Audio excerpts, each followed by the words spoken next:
So for this episode, we want to talk to Nigel, who is a PR professional, and get him to share his experiences from the PR world and see if there's any advice for people wanting to join PR, and also some of the highs and lows of that career.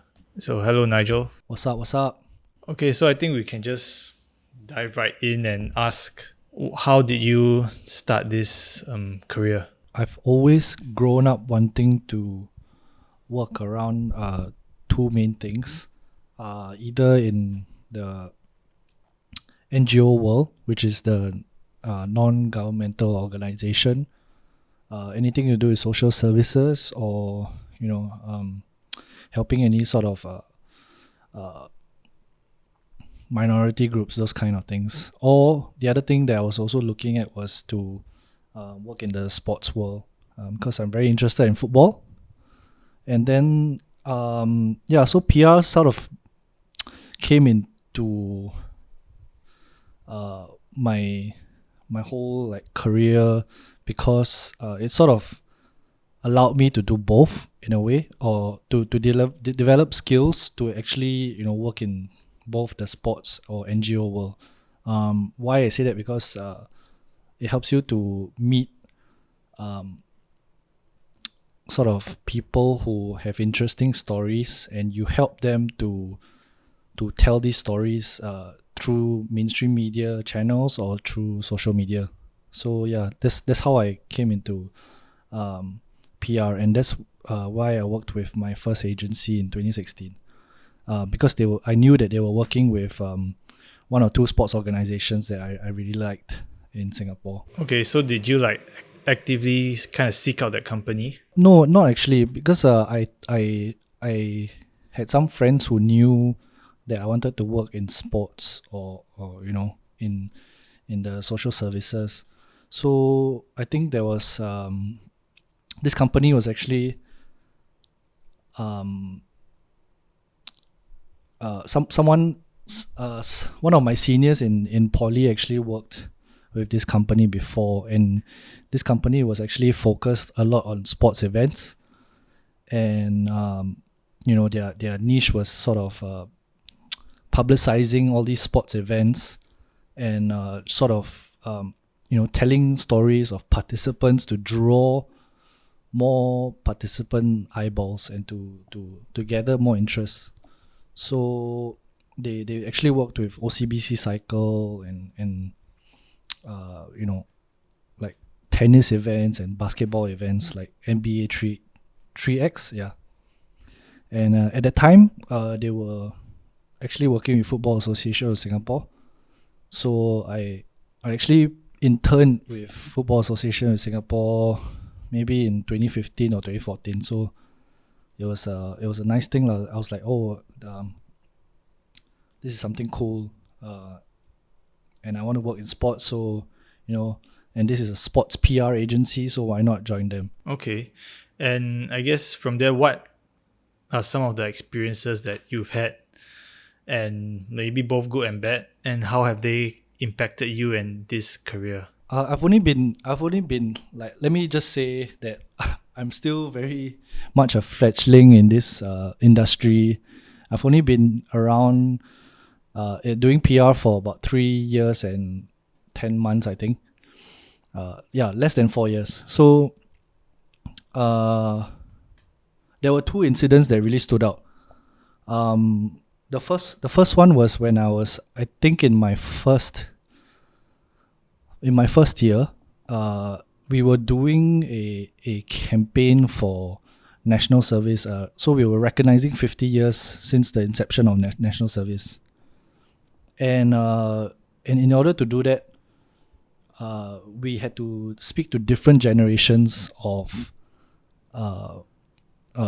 national servicemen. So we know that now there's 4Gs, NSmen, I'm not sure, right? I think 3 or 4 generations. You don't know how many Gs they have already. Yeah, but I spoke to the very, very first, even before the very first generation. So even before 1G, right, there was a group of Like the pioneer group, is it? Like a pioneer batch? No, not okay. So this is not even the pioneer group. This is like before the pioneer batch. These were sort of the first ever incheks or the first ever group of incheks. So how old they were was this warrant guy? officers. Huh? How old was this guy? I think 80 plus. So Yeah. they learned So- from the Israeli army, is it? These guys? Yeah, correct. Okay. So these are the guys, right, that taught the first batch of pioneers. So they were way older than the 1967 batch. Yeah. So this guy in particular, right, he's a Malay gentleman. He was involved in the confrontasi, and my job was to actually speak to him, and sort of ghostwrite a commentary, for him, on the newspaper. So I had to tell his story, and in telling his story, also highlight the importance of why we needed to, why we needed people like him, basically. Why we need national service. So his story was that he, so at that time, so to give some context, at the time, confrontasi was when Indonesia, there was some squabbles between Indonesia and Singapore, and Indonesia actually sent some highly trained individuals to Singapore to cause some havoc, and there were some bombings in McDonald House. I think you all remember. Yeah. Wait, And- when was that again? Wow, this was in the 60s. I don't want to be wrong, it was in the 60s, Yeah. but I can't remember when. And there were some very covert operations by the Indonesians, Indonesian army at the time. Mm. And so their job as the sort of trained army personnel was to guard the shores of East Coast. So Right. this Malay gentleman was he recalled having to patrol certain areas and look out for these Indonesian commandos who were covertly coming over to Singapore. And he also recalled one thing that greatly convinced him of the importance of his job. He said that he saw one of his platoon mates get shot. So he said that By the really brought Indonesian home. guys. Yeah. So they were engaged in some kind of it was not. At the time, I don't know how well known this incident was, but it was not like a huge, all-out battle. It was very small cases. Skirmish. Yeah. So at that time, right? I think at that time, to me, PR was just, to be honest, it was propaganda for me. What I thought I was doing was to just make NS sound better than what people perceive it to be. I think all of Well, I us guess have that's the each role of PR anyway, right? not exactly. So not exactly. So that's why the incident really allowed me to change my perspective, because we all each have a story about our NS experience, right? I'm sure you as a guardsman, you have your own. You don't view national service as a complete waste of your time, Mm-hmm. right?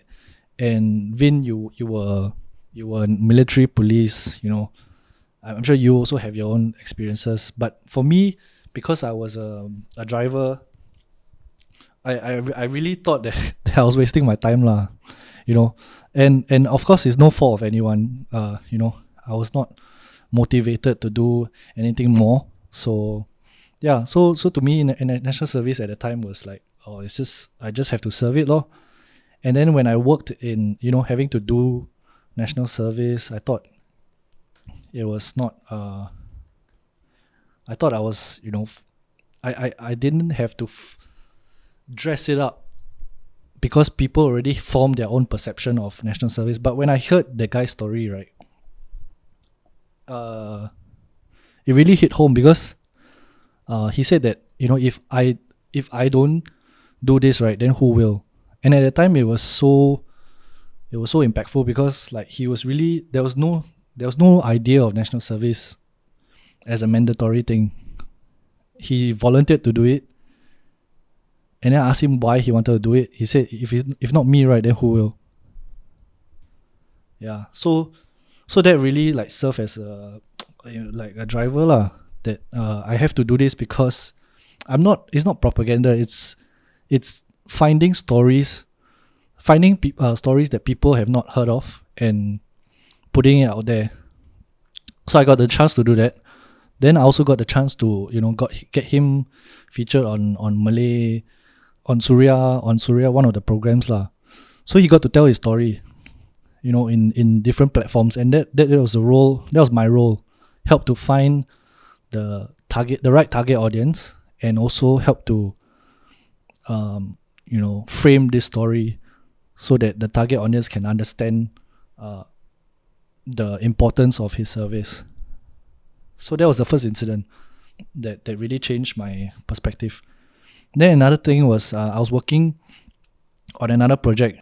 So what I have to do as a PR practitioner, right, I have to find participant stories, and it was very tedious at the time because I was just given a sort of Excel sheet of names and their reasons for joining. So when you actually register for the event, right, they give a line for you to type why you want to participate. Yeah, on the sign up form. And then I came across, so I was just scrolling through, right, like manually scrolling through. Then I saw this guy was running. He says he's running for his kid, who is like 2 years old, or less than 2 years old. His kid has a rare heart condition called myocardiopathy, and his heart is so weak, right, that basically it's very weak that he cannot do he cannot do the activities that most 3-year-olds would do. He cannot run. He can't do strenuous activity. And then I met this guy, right, in the hospital some more, because his son is in and out of ICU like for months on end. And then this guy was like barely older than me, maybe 4 years older than me or something. And then I asked him, why do you want to do this? Why are you running in this marathon lah? He says he wants to draw attention to this very little known illness, and he wants to give his son the feeling of running in a marathon. So what he planned to do, right, is in his last like 100 meter or 200 meter before the finish line, he'll get his son will be waiting at the side, and then the wife will push the son towards him, and then he'll push the son on a stroller to the finish line.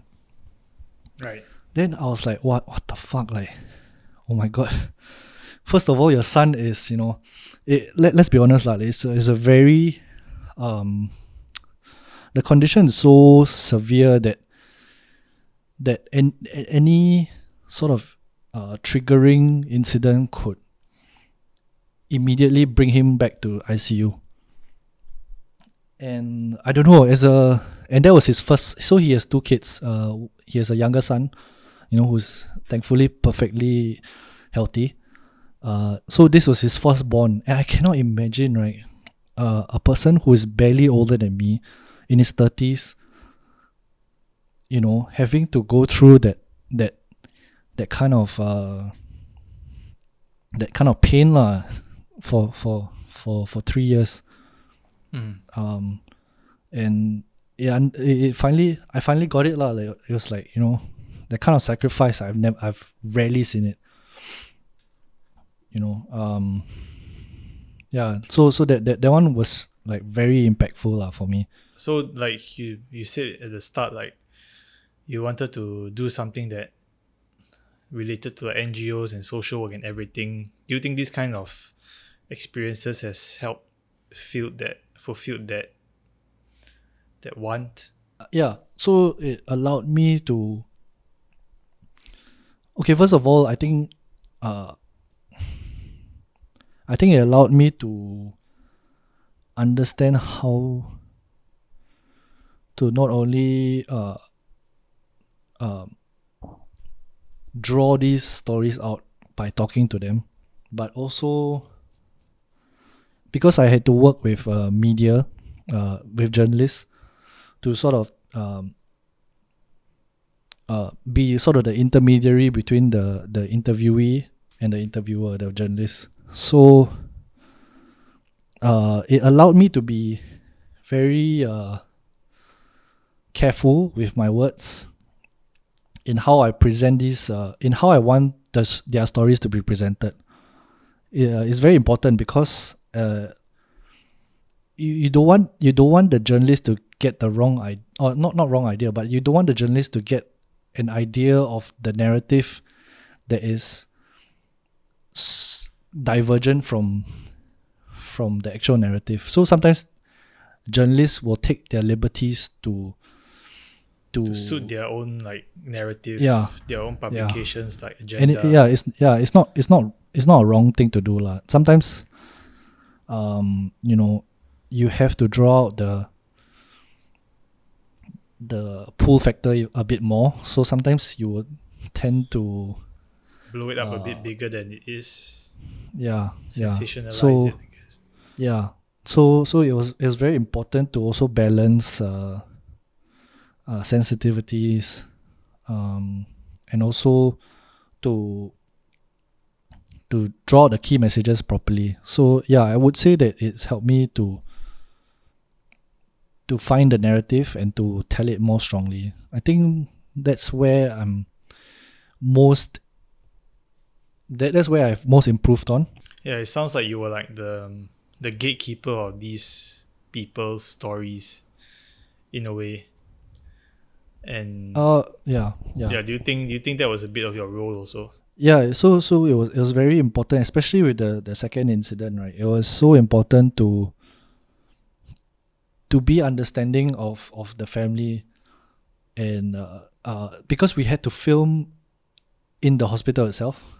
And then we had to be wary of the amount of time we take to film, because the kid cannot leave the ICU room too long. And the kid, if he starts crying, we have to stop there and then the story is gone, right? So there were so many sensitivities, and then you also have to balance like your client. Of course, first and foremost, you have to balance your client's requirements, which is to share the positive message of the run. Running with your fellow army mates. That was the key message that you have to always bear in mind. And then you have to balance the sensitivities of the family, and then you have to also balance the journalists and their own what they're looking for in a story. It's very it's not easy, but it's very fulfilling when you come across stories like this. Okay, and like from there, what were the obstacles that you encountered on the job? The biggest problem for me, I would say, is I tend to be quite stubborn, and I'm not a very good communicator. So I think this is such a irony, because my job as a communicator is to communicate well with different parties, be the intermediary basically. But my biggest weakness was communicating with my own colleagues, my struggles and my difficulties while doing the job. So because I was so used to a certain way of working, so I for the most part, for the first maybe 2 years of my career, I was very focused on working in a single team, because our agency is very lean. Each of us hold about a few accounts, and I was so used to working alone, of course with my manager's oversight, overseeing everything, but slowly in between my second and third year, we decided to be more. My management decided to play a more hands-on role in all the accounts. So we had to work across several accounts and communicate more. But then,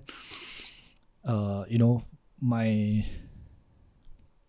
juvenile thinking was very slow to go through that change, and that's why that was my biggest problem lah. I had some difficulties with communicating with my seniors about it. And so it was kind of like an internal communication within the company. Yeah. I would say that I know where my strengths are. I know that I'm good at doing crafting narratives for very singular, impactful stories for certain clients. Yeah.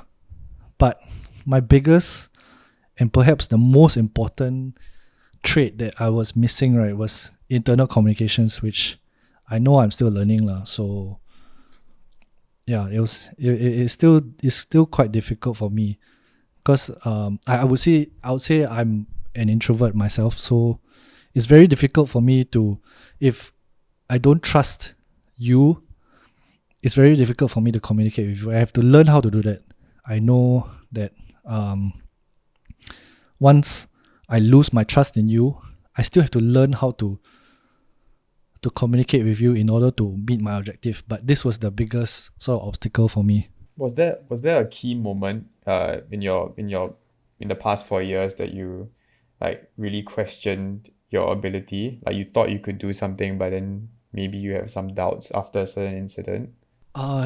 Yeah, no, there weren't any key major moments that I can remember, but it was a very slow drip kind of thing where like certain incidents where I knew I should have spoken to someone about this particular thing. So, for example, there was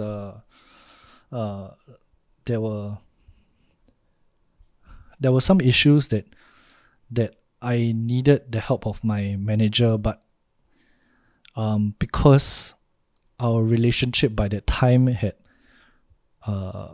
was quite frayed, so I was just not able to discuss with him anything at that point of time.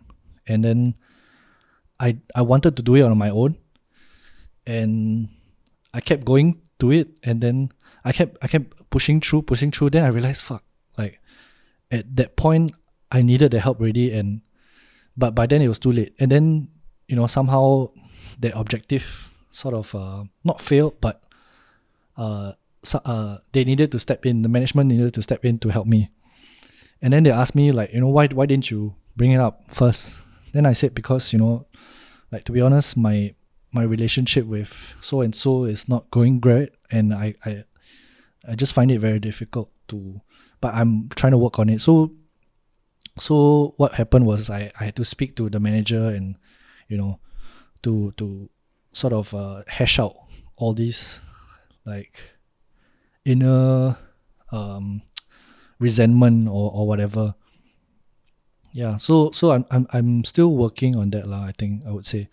But it was all these like slow drip, small little incidents where I realized like, oh fuck, I actually have a problem with internal communications and also letting go of things. I guess once you notice that you have these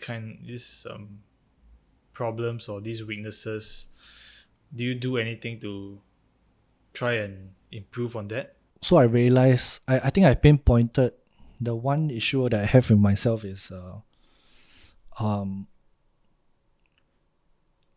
too critical to the point where if I think I'm gonna do something wrong, I have to fix it myself before I before I tell someone. So that's where I went through some sessions where where the coach actually taught me how to be not self-critical, but sort of analyze my own traits and be more confident in my abilities and my skills. and from there, right, once I'm able to not be so self-critical, I'm also able to have a better relationship, because I wouldn't have all these like doubts in my head that I think that, oh, maybe this person doesn't think too highly of me, but it's all from myself, you see. Like all It's these your like own, criticism your is own internal communication. yeah. So it's my own internal like conflict. Yeah. So that's where I think I found it most difficult during my career so far. I guess not only what do you do to fix it, but kind of like what were the steps you did to like work out with your colleagues or like your managers? Were there any like actions that you took?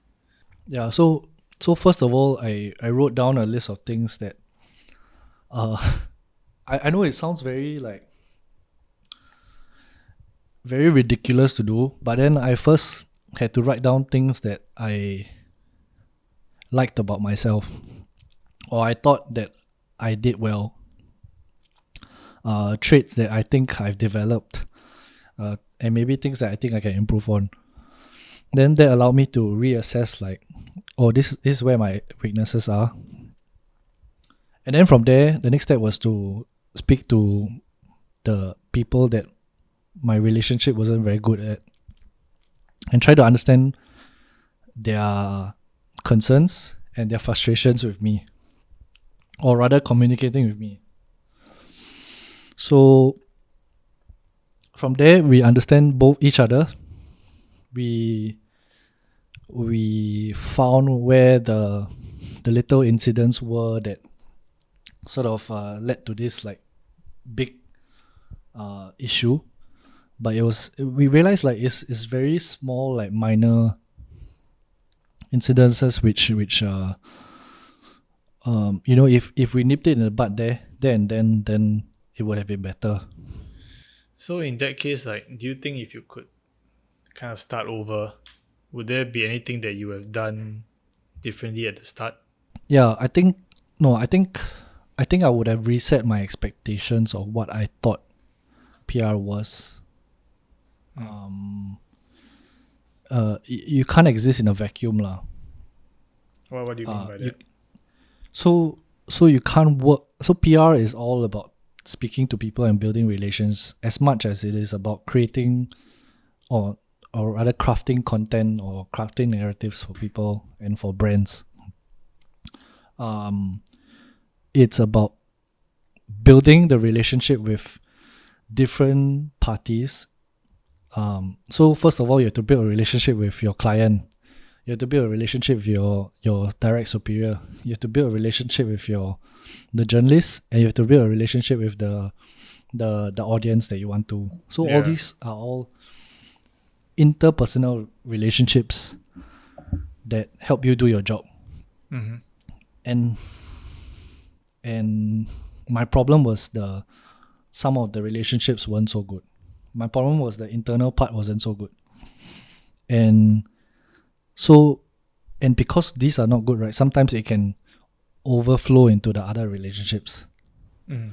So that's what I mean by it can't exist in a vacuum lah. I can't work on them separately. I have to work on them together. If my relationship with my direct superior is good, then communication with others will flow much better. I mean, so in that vein, like, what advice would you maybe give yourself if you were to see someone that is in a similar situation, or what advice would you give to that person? To someone starting out, let's say. Yeah. Like an intern in your company or something that comes and asks for you. Yeah, Ask you it's for quite funny. advice. So Has that happened before? Yeah. So Yeah. right now, like right now I'm in between jobs, and then the new guy that came into my agency just before I left, right? He was very fresh lah. So I remember telling him, like, just don't think about the end goal first, because it will scare you so much. sometimes the end goal is like super insurmountable, right? You have to do it, so you have to think about it in steps. And I can't remember what we were supposed to do. I think we were supposed to contact a number of agencies, contact a number of media companies to explore opportunities to send out this particular message for this particular client. And then everything was too much for him or something. I don't know. So I told him, never mind, just think, I need to talk to this company first and foremost. And then once you develop this way of speaking to this particular company, that can guide you in the way you speak to others. What? Then he's like, oh yeah, thank you. Then I saw a bit of myself at that time, because I realized like, because I keep thinking about the end goal, right, which was like super big obstacle for me, right? I kept panicking about the little things. When actually, if you break it down, right, when you break down your big project into little tasks, right, it's so much easier. Once you conquer little steps, right, you realize that you're much closer to your end goal. So, and then he calmed down for a bit. Then he was like, yeah, okay. And then I think I did have some of this guidance, but it wasn't. I felt a lot of the times when in my first year, right, I was it was sink or swim. Right. So I felt like I needed more guidance in that sense, but I didn't receive that, and it's of no fault of anyone in company. I should have asked. And as we all know, I'm terrible at like internal communication. So that was my sort of learning curve. What do you think will be the next like steps for you in terms of maybe not only like your career, but also like self-improvement and the things that you want to keep on improving from the weaknesses that you've seen yourself have? I hope this doesn't sound like a cop-out, right? But then so in the past year, I've been trying to work on my relationships with my friends and my family. I realized, right, in the time that I worked, I have not shared my burdens with anyone for the first 3 years, and I think that really took a toll towards the end of the third year. End of the third year. So I think that was an important point, because when you realize, because my initial thinking was that I already worked the entire day, right? I don't want my family members or my loved ones or my friends to have to think about, like pity me or like take on your problems for you. Yeah. Why would they want to hear the kind of troubles that I have at work, or not even troubles, like my day to day? Why would they want to hear? Yeah. But it was so important for my own well-being, because I realized that that's the whole point of life, right? Is to share your stories so that someone who may be in the same boat as you, or may be going through the same thing in some other parallel way, they can also relate to you their own struggles, and you all can come to a better solution. And I was terrible at that. Like, I would hear things from people, but I would never share things about myself. So I think in the past year I've been doing that more, and I think it's one thing that a lot of people. I don't know if a lot of people do that, but I think that I have overlooked for a good portion of my life. Of at least in my working career, I've not done it before the last year. I just thought that it was not something that I want to burden my loved ones with, but it's not burdening. It's just sharing. It's just sharing and finding solutions together. Okay, nice. I think we are just about end. Yeah. Our thing is going to get cut off. The Zoom call is going to get cut off in 40 minutes. Yeah. Okay. Can Bye.